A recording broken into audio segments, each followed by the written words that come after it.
Magandang gabi po. Formal lang inihayag ni dating Public Works Secretary Hermogenes Ebdani ang kanyang intensyong tumakbo sa 2010 presidential elections. Kanina nanumpa na ang dating kalihim sa partido ng Lapia Manggagawa bilang bagong chairman at siya na ring standard bearer para sa darating na eleksyon.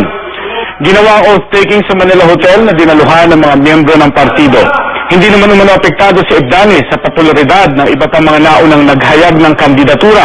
Malaking tulong aniya ng partidong kinaaniban at tiwala si Ebdani na suportado siya ng mga mahihirap at manggagawa. Mula sa tahanan ng katotohanan, ako po si Mike Salazar. Balitaan niyo kami mga kapuso! I-report sa GMA News ang mahalagang nagaganap dyan sa inyo. I-text ang balita space, message space, ang inyong pangalan at address at ipadala sa 4627. Ngayon, sama-sama na tayong nag-achieve ng serbisyong totoo.